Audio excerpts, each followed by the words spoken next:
Hi and welcome to another episode of Bjorn Appetit.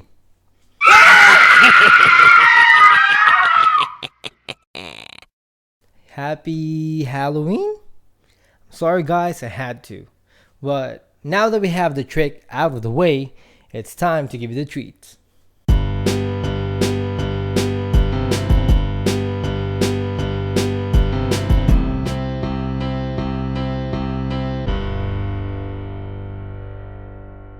Aside from the excuse for us to dress up, one of the things that we are looking forward to this time of the year are the sweets. If you aim to satisfy your sweet tooth, this is the place just for you. I'm Steven Lim, the owner of Fatsky.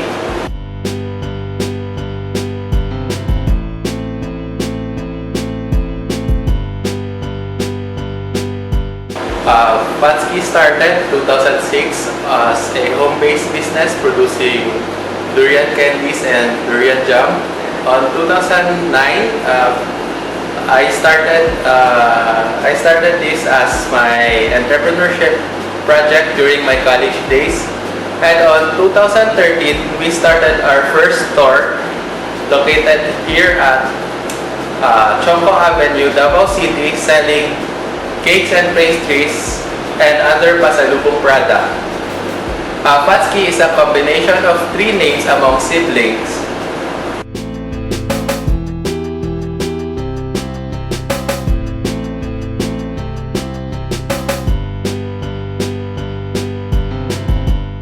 So Fatsky is not an ordinary pastry shop since we uses durian, tablea, mangosteen as our raw materials, which Davao is known for.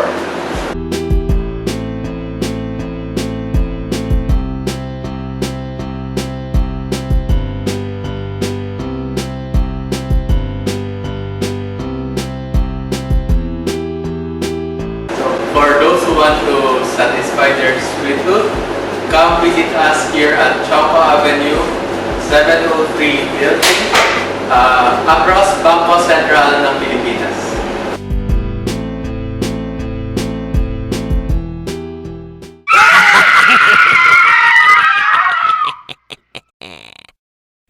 I'm sorry, I swear, that's the last one.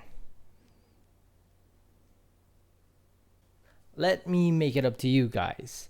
Now, if you're looking for that coffee shop-ish vibe, and you just want to hang out with your friends, but you still want to eat delicious meals, you don't have to go somewhere else.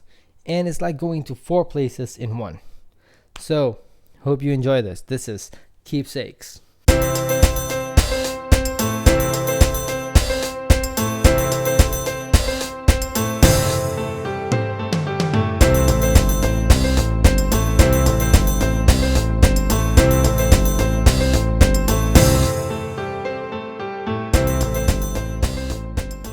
We started 2008 in Matina Town Square. It was not really a restaurant, but Kim, my wife, started it as a craft shop. Keepsakes, creating keepsakes crafts. We started in a 30 square meter space at Matina Town Square. Mainly, ano yung ginagawa ni Moms? Crafts for kids, we do scrapbooking, mga frames and everything for the kids. Tapos eventually the kids were asking for some food. So I started to serve 2 kinds of pasta, which is spaghetti and carbonara. And eventually nag-develop na siya. So nag-add kami ng table to accommodate all the students. Then after like 6 months siguro, naging semi-restaurant and craft store na siya. So we have rice meals, cupcakes, pasta. Then after ilang years tayo nag-transfer? 2008, 2010 years after. 2 years after, we've transferred to a bigger place. Yeah, with 60 which is 60 square meters. So we have like 20 tables na?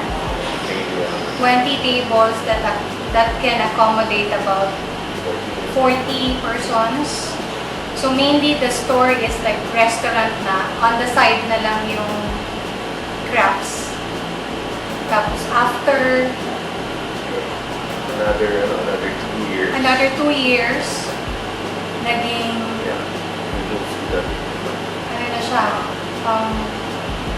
at 2010 it was a 40-seater restaurant, and within a year actually, closing to 2012, we expanded to another 30 square meters. So naging 16 yung capacity namin. But it was kind of short-lived kasi MTS decided to redevelop the whole place. They had to demolish the whole place. So we were temporarily located at the back now for 6 months. And then we transferred to the new building, which is now what you see at MTS. It's about 80. Yes, about 75 to 80 ang capacity with the function. 6 is now 8 years old.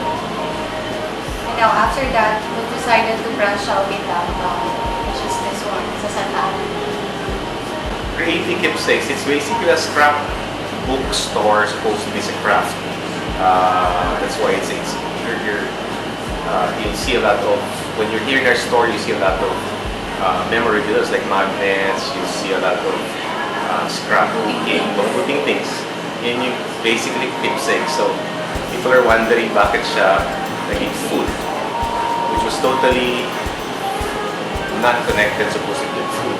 But since we started with the theme of being a craft shop, we just practically expanded it into a food restaurant. We started our main market as the grade school and the high school students mainly of Ateneo. So yung aming team, especially of the decors, were mainly designed, or yung aming target market in mind was really the grade school and the high school students. Now when we moved to Santa Ana, since it was 2008, our customers at that time were grade 5 and grade 6. Now they're about 3rd year and 4th year college. So syempre, nag-change na naging taste ng mga estudyante. So when we opened a branch here in downtown in Santa Ana, which is centrally located with San Pedro, Holy Cross, Ateneo, there's Davao Central, there's Davao Christian, there's Georgie Ilagan. It's basically a university belt. We had to a little bit adjust also the interiors to the taste syempre ng mga college students. So if you look at it, some would say that it has no, parang pag kinopare yung dalawa, parang hindi magkapareho yung owners, but it's just sharing the same name. But it's basically we're growing with our clients. The Santa Ana is now like a college themed restaurant. This one is, we call this as the grandma's house. So all the stuffs here are old from our lolas and lolos. See the, what's this? Yung luggage that's from my dad. And the other one is for my tita. So lahat dito gamit ng mga lolo and lola. So I created the theme ng shop. We created like 4. So this is the grandma's house. We have the Paris, the warehouse, and the garden. Mom's garden. Mom's garden. As you may notice, the current generation ngayon, if you look at the college students, are basically very visual. In the days or the era now of Instagram, Facebook, and social media, we tend to take a lot of photos, and maybe gone are the days of restaurants where basically just plain, simple, and just one color or one theme. So we try to be different by creating 4 different themes in one restaurant.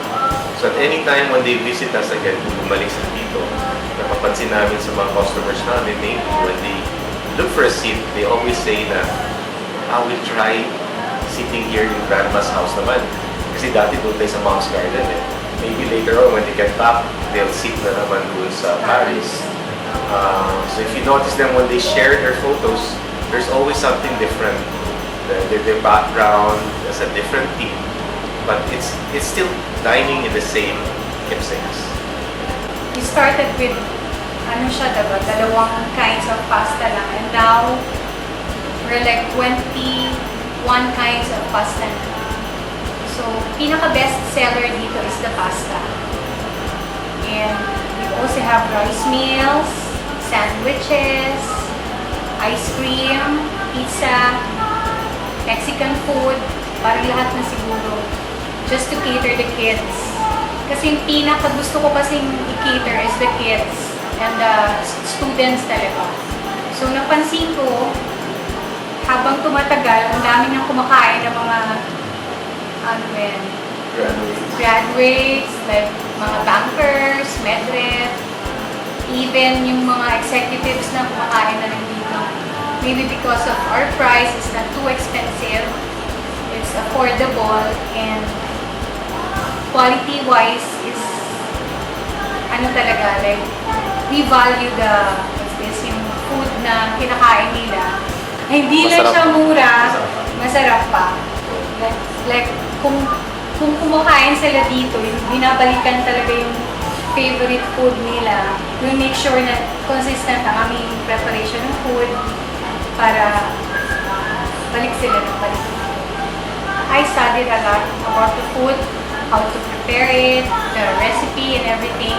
Like if we have complaints like ganito, so I have to adjust it according hanggang naging naayos na namin lahat. Actually, ang dami na especially si Ed, sabi niya, yung menu namin is masyadong marami. Baka daw hindi niya namin ma-handle. Pero sa kitchen naman, I make sure na lahat kayang gawin. Tapos, ang kids kasi when they eat something like today, they eat pasta. Tomorrow, hanap na naman sila ng ito. Mahirap pa kainin kasi ang mga bata. So, I make sure na pag mga bata pumupunta dito, marami silang choices. So, okay naman as of now, na-handle naman namin kahit ganun kadaming menu. When we were figuring out yung concept of keepsakes, we wanted originally to bring in the coffee shop experience to the kids. Yeah. Sometimes it's so nice to go to a coffee shop that you're relaxed. You have comfortable seats. You have a very good ambience, comfortable. But since the kids doesn't take coffee pa, we wanted to experience that dining experience without the coffee. So yun ang naging concept na we started with comfortable sofa, different kinds of chairs. Hindi siya yung typical fast food or a national or international food chain. The same chairs. Basically, you just eat the same food day in, day out. So we wanted to give them variety, and in a way, it was since we're parents and our kids also were growing up. We wanted also to share in a way. It's not only just selling food, but we're basically educating our customers. When we started in MTS, ang alam lang ng mga kids, especially in our area, when you order pasta, especially those spaghetti, it's basically a red sauce and a white sauce. Nowadays, when they it's basically expanding their choices. Now they have carbonara, Yes. they have pesto, they have a lot of choices now. Actually, aside from our restaurants, meron rin kami mga food carts sa Ateneo Grade School and High School. So basically, yung aming goal nun was to really educate them. Not to limit them on certain kinds of food. Sa kanila, it's more of experimenting. Masarap pala to. And later on, nagulat nga yung aming staff dito when we opened, when the customers came in, mainly the college students, alam na nila what to order. It's such a very complicated menu. They know right away what to order. And there are things na up to this day na hindi ko pa natikman ko pa hindi ko pa rin alam. Yung sabihin no one, it's also a challenge for me when I get here to try almost every day a different kind of meal. comments nga ng mga friend namin, tama nga yung sabi observation nila, you try to try different kinds of meal, but sometimes you get stuck to something you like. And paminsan you just realize, yun na lang in-order mo. And then you try another one na naman. So, ang tama yung sabi ng mga iba, it's a very hard in terms of the back end of the kitchen, in terms of inventory, but in terms of your customers, they'll never run out of something to try. There are also some items that we take it off, and then we will replace it with other new stuff naman. Hindi naman siya all the time andyan lahat ganyan. Nagka-trial ano din kami. If it doesn't really work on our customers, we'll change it to a different one. When we started as we mentioned, we have 3 kids at the time. Our eldest was grade 6 at the time. So when we started Team 6 2008, they were basically our consultants. They were our critics. Whatever they hear, whatever they taste, they right away give it the feedback. You're wrong. Kaya ang bilis namin ma-adjust. Biglang kakain sila and then kasama ang friends nila. Mami, nag-complain yung kasama ko, hindi daw ganito. Meron medyo may different taste or something. So we can easily right away adjust it based on their taste. Sometimes naman, mom, medyo matagal yung serving na ganito. So right away adjust it. So we welcome even their friends to if they have any complaints, to let us know right away. Para we could actually correct it to sa kitchen. Kasi sabi nga namin, we are not an international franchise. Everything we're practically treading a new ground. Even this kind of restaurant, if you look at it, it's hard to even compare it to a different restaurant with the same concept. Even our menu, even our designs inside is totally, sabi nga namin, it's basically we are moving in a different direction.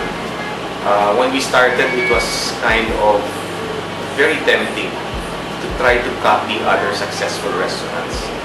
But as we were discussing it through the years, we created our own, a different path, which was actually at the start was really a risk. But I think now after about 7 years, 8 years of the trial, we're trying to really create a distinct identity of keepsakes. If you look at the social media post, palagi it's like walking into a craft shop. It's a one-of-a-kind shop. People think when they go here, it's a happy place. Yun pa. It's like, is it a Manila-based, a different note? And a very nice comment of one of our friends, Abila, when, especially the parents, it's usually the kids who bring their parents in keepsakes. And the parents are so proud when they get here that their kids eat and hang out in this place, which is comfortable, clean, and we can assure them of our food quality that we really take so seriously, the food sanitation, the food handling, since we're dealing with kids. And the ultimate, the first of parents palagi is malinis ba yung kinakainan? Is the food prepared well? Especially, it's very hard to put in these price points. If you're catering to usually students, the price is really very affordable, and sometimes the food quality is already sacrificed. So sa amin, ang aming priority, even if we are on these price points, make sure if you look at our kitchen, everybody's welcome to check our kitchen. It's you can see actually, you can picture a kitchen when you're in the cashier. Even your MPS, we don't want to hide anything. It's kind of expensive, but it's a long-term investment namin, sabi namin. If you look at the international chains, I don't want to mention the names, but the trend nila is they want to show you the kitchen. They don't want to hide anything. Ang dati kasi, if you're working on a very low or on a budget price range, you want to hide the kitchen because sometimes you want to save a lot, or I don't want to but sometimes it's not anymore presentable. But the fine dining restaurants, the fast food chains, they want to show their kitchen and show them how clean it is. Yun ang aming dream palagi, ang goal namin. Maybe it's really going to be a long-term investment, but I think in the long run, it will pay off in terms of sanitation, in terms of the quality of food. Kasi sabi nga nila, in every restaurant, the heart of every restaurant operation is the kitchen. So if it doesn't start well in the kitchen, definitely it will follow through on how you serve the food. So yun yung aming priorities. The kids, ang involvement nila nowadays, now that they're also in college and senior high school na, yung kids namin. Basically, it's more of, especially on the kids now, it's not only the food, it's the ambience, it's the decors, yan ang kanilang input ngayon, and even the music. The sound system, we really had to invest in the sound system because kids nowadays can easily know if your sound system is just plainly ordinary or at least of good quality. This is what we're really investing. They help us on the choice of music. We don't just play anything na lang, it's their choices. They see to it that their playlists are always there, updated maybe every 2 weeks. They take off easily the songs that are not anymore popular. That is their challenge, because that's already your department. Ang amin is, especially in my department, is basically building the structure, designing the kitchen, and now it's how to do it on a day-to-day basis. It's basically the input of the kids. Okay, I'd like to invite you to Keepsakes Cafe. This is our second branch. We're now on our second month of operations. If you haven't seen, it's located at Santa Ana Avenue, beside Paper Tree and Pinnacle Hotel. It's actually at the back of Rizano Mall.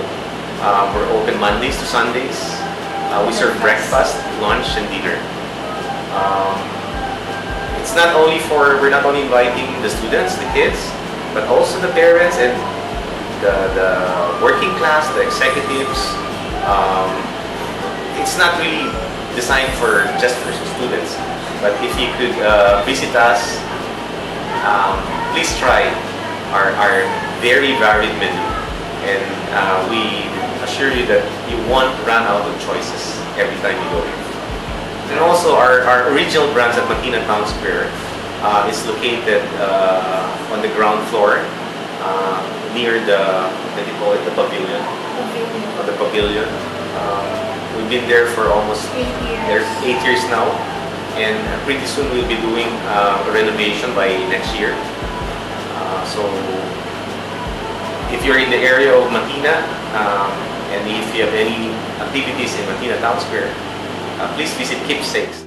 If you're looking for that Instagram-worthy interior or setting, this is the place for you.